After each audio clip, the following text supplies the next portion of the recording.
நம் தேவனாகிய இயேசு கிறிஸ்துவினால் உங்களுக்கு கிருபையும் சமாதானமும் சந்தோஷமும் உண்டாவதாக. நேற்றைய தினத்துல பலிபீடத்தின் மூலமாக நாம பெற்றுக்கொள்கிற பரிசுத்தத்தை குறித்து பார்த்தோம். இன்றைக்கு அந்த பரிசுத்தத்துல நிலைநிற்கிறதுக்கு நாம என்ன செய்யணுங்கிறது குறித்து பார்க்க போறோம். அதற்குரிய வேத பகுதி லேவியராகமம் 6வது அதிகாரம் வசனம் 13. Leviticus chapter 6 verse 13. பலிபீடத்தின் மேல் அக்கினி எப்பொழுதும் எரிந்து கொண்டிருக்க வேண்டும், ஒரு பொழுதும் அவிந்து போகலாகாது. இந்த வார்த்தைகளை தேவனாகிய கர்த்தர் தாமே மோசேயின் இடத்துல சொல்றாரு.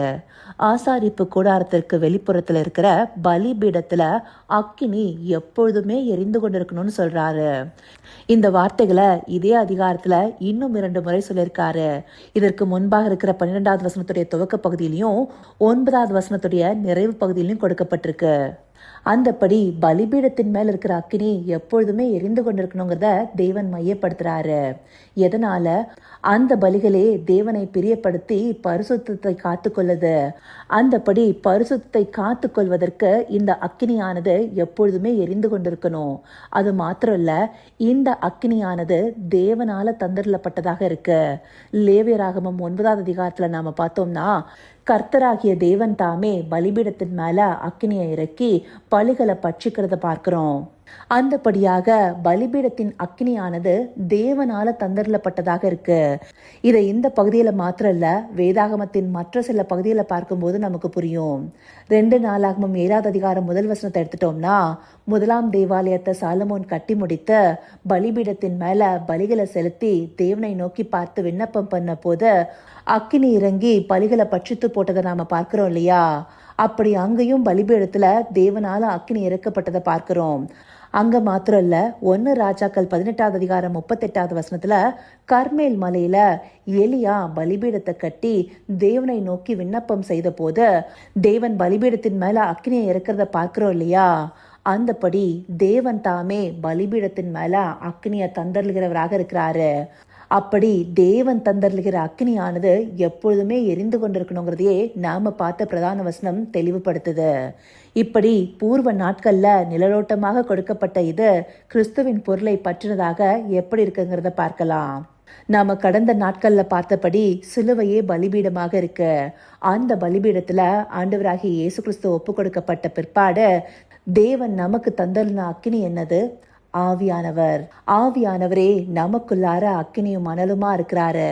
அதை நாம புரிந்து கொள்வதற்கு அப்போஸ்தலர் 2வது அதிகாரம் 3வது வசனத்துல பெந்தெகோஸ்தே நாள் அன்றைக்கு ஆவியானவர் தந்தரப்பட்ட விதம் எப்படி சொல்லப்பட்டிருக்கு?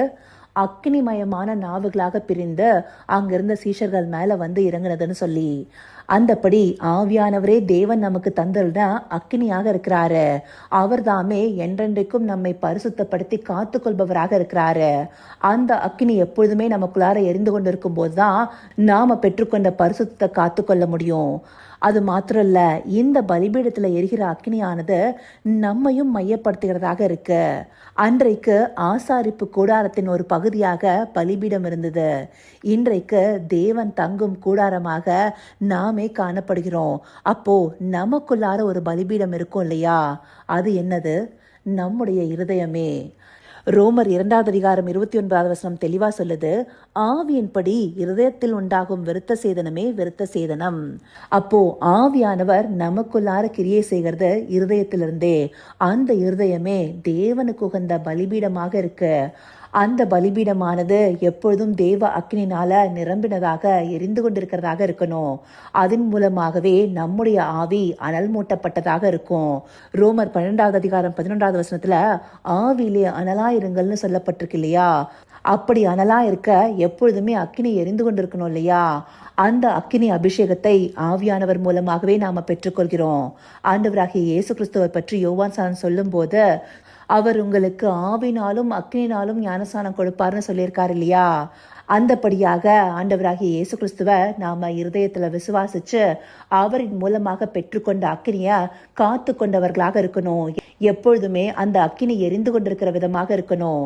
அது மாத்திரம் இல்லாம 1 தெசலோனிக்கேயர் 5வது அதிகாரம் 19வது வசனத்துல ஆவியை அவித்து போடாதிருங்கள்னு சொல்லப்பட்டிருக்கும். அதையே நாம பார்த்த பிரதான வசனத்துடைய நிறைவு பகுதி சொல்லுது இல்லையா? அது ஒரு பொழுதும் அவிந்து போகலாகாது. ஆவியினால நாம பெற்றுக்கொண்ட அக்கினியானது அவிந்து போகக்கூடாது, என்றென்றைக்கும் நமக்குள்ளார எரிந்து கொண்டே இருக்கணும்.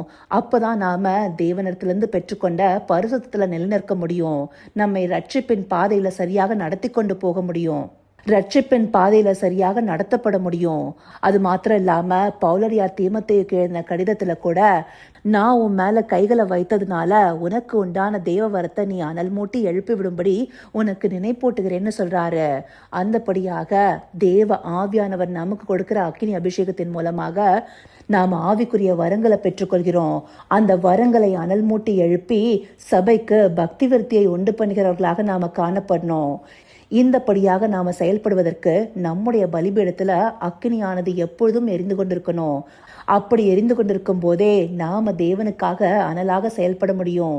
தேவன் நமக்கு குறித்த சித்தத்தை சரியாக செய்து முடிக்கிற நல்ல ஊழியக்காரர்களாக இருக்க முடியும். இதை நாம் அறிந்து கொள்வதற்காகவே இந்த பகுதிகள் நமக்கு காண்பிக்கப்பட்டிருக்கு. இதை உணர்வுள்ள இருதயத்தோடு பார்த்து நம்முடைய பலிபீடத்தின் மேல் இருக்கிற அக்கினி எப்பொழுதும் எரிந்து கொண்டிருக்க அவரை நோக்கி பார்ப்போமா? கர்த்தாவே, தேவாதி தேவனே, உமக்கே இந்த வேளையில நன்றி செலுத்துகிறோம் ராஜா. அப்பா, பூர்வ நாட்கள்ல பலிபீடத்தின் அக்கினி எப்பொழுதுமே எரிந்து கொண்டிருக்கணும்னு நீங்க சொன்ன வார்த்தைகளின்படி இந்த நாட்களையும் எங்களுக்குள்ளார தந்தரப்பட்ட அக்கினியானது எப்பொழுதும் பலிபீடத்தின் மேல எரிந்து கொண்டிருக்கணுங்கிற நிலவோட்டத்தை காண்பிக்கிறதுங்கிறத இந்த வார்த்தைகள் மூலமா எங்களுக்கு தெளிவுபடுத்திருக்கீங்க தகப்பனே.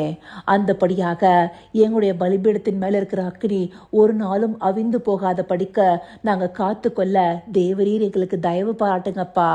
ஆம் ராஜா, ஒவ்வொரு நாளும் ஆவியில அனலாக நீர் கொடுத்த தேவ வரத்தை அனல் மூட்டி எழுப்பவர்களாக நாங்கள் காணப்படும் தகப்பனே. அந்தபடியாக எங்களுடைய பரிசுத்தத்தில் நின்று உங்களுடைய சித்தத்தை செய்து முடிக்க தேவரீர் எங்களை வழிநடத்தி அருளுங்க. அப்படியே நீங்க நடத்த போகிற கிருபைக்காய் நன்றி. சகலவித துதி மகிமை கனம் யாவும் ஒருவருக்கே செலுத்துகிறோம். இயேசு கிறிஸ்துவின் மூலமாய் வேண்டிக் கொள்கிறேன் பிதாவே. ஆமேன், ஆமேன்.